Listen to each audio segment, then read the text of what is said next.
Hi there, it's Sam from Pootles.co.uk. Thank you very much for joining me today, and thank you for joining me on Way Back Wednesday. This is the day when I revisit an old project and make it in new current pattern papers and decorations, embellishments, and this is the one I'm making. It's called a monochrome paper bag, and I made it back in September 2014. So, oh, phone's flipped around. So there you can see the original one, and that was the one that I did, and then I made that one on camera, I think, can't remember. I actually haven't watched my own video, and I did sort of put extra sides and what have you in. I'm not going to do that today, but I'm going to follow my own measurements, which are all down here. I'm actually going to be following what you guys follow. It's been an interesting exercise to see how things go. So it's very sweet. It's the dimensions when finished. 4 1/4 by 4 inches by 1.5 inches, which is 10.5, 10, 4 centimetres, and you need a piece of paper which is 6 by 12. And because it was monochrome that I did first time round, I've decided I'm going to go with the everyday chic paper, which is also monochrome. This one's got tiny little flowers, and with this beautiful Watermelon Wonder ribbon that's in the spring catalogue, and a spring stamp set as well, I thought, oh, we'll go with that. So 6 by 12 inches, which is 13.5 by 15.5 centimetres. I'm going to give you all of the measurements, but they are all written on my blog in the description bar down there.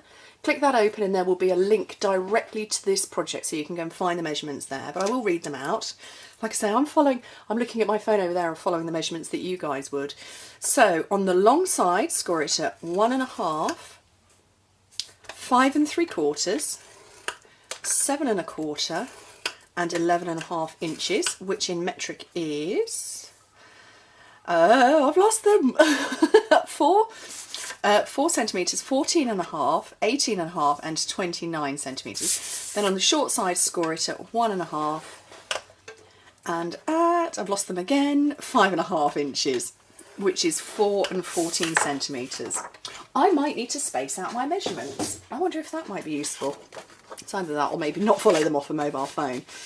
Okay, so fold and burnish your score lines. I didn't score very deeply there, I don't think. There we go. So fold your score lines and burnish them. I always do the long side first. Somebody asked me this recently. I do the long side first because I need that as kind of a guide, I think.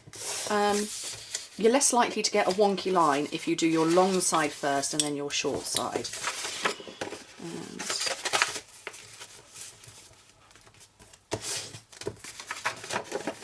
Just keep going around, folding all of these. And this is a nice, quick and simple bag. And reading my own blog post, I think I'd previously done an awful lot of 6 by 6 inch projects, so I decided to do 6 by 12. Okay, which side you're going to be able to see that side best. So I have got a small panel there with a narrow horizontal line there and a wider one.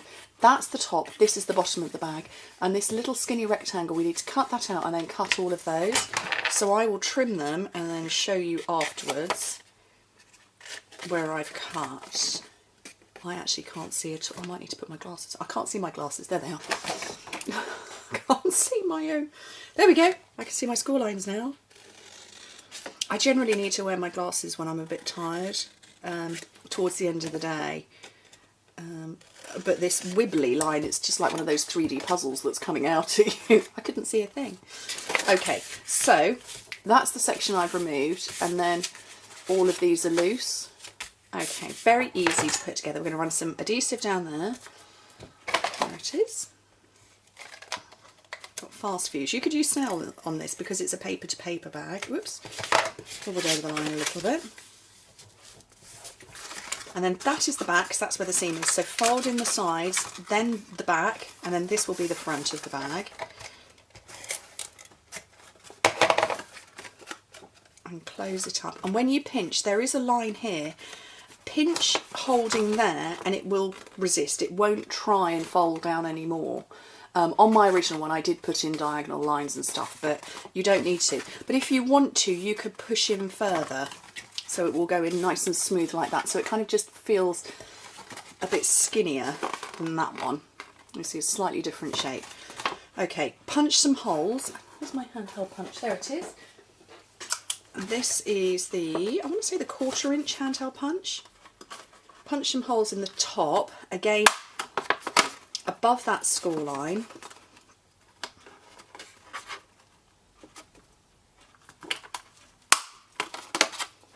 that's what we're going to feed a ribbon through. And I wanted the bigger one because this one I used Watermelon Wonder, and I decided to go within colours again.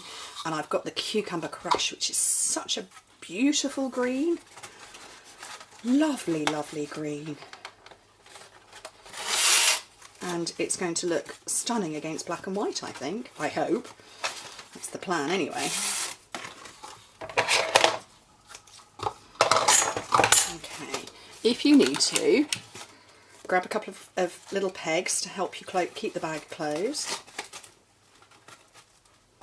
so that you can tie the bow up tightly.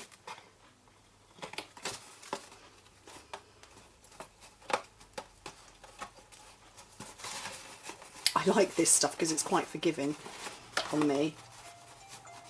That'll be my phone dinging an alarm at me.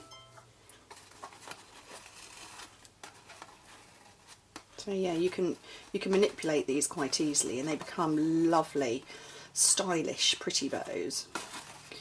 Okay, let's trim those bits off. There we go, and then just a little bit of stamping. So again, I decided to go with a stamp set that's in the spring catalogue, and it's called Enjoy the Little Things. And on my original, if I bring back in the picture, where is it? There we go. I used the note tag punch, but sideways, so I'm going to do the same again. And I've got my ink and my piece of paper, so Enjoy the Little Things. It just about fits. Just about. Where's my block? There we go. And my ink's under here. Cucumber Crush ink. And try and get it down to a corner if you can, because the note tag punches technically that way, but we don't want to punch it that way, we want to punch it that way. So if you're down in the corner, you're more likely to get it lined up just about right. I'm back in my ink and my little spongy doodah. And run those around the edges.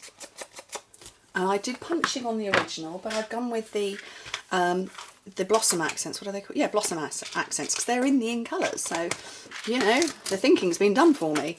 So one of those with a mini glue dot on the back. Oh, or apparently not. It's dropsy today. Just on there. A couple of dimensionals on the back.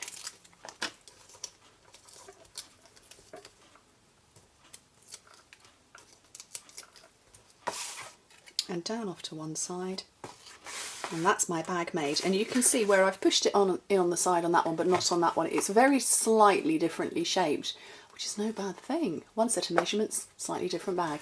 Anyway, I hope you like it. I love it with the green, but I love it with the Watermelon Wonder as well. But I think black and white is a very chic colour, which is, you know, perhaps why the paper pack is called Everyday Chic. But I think it looks rather lovely. Anyway, thank you so much for joining me, and I hope to speak to you soon.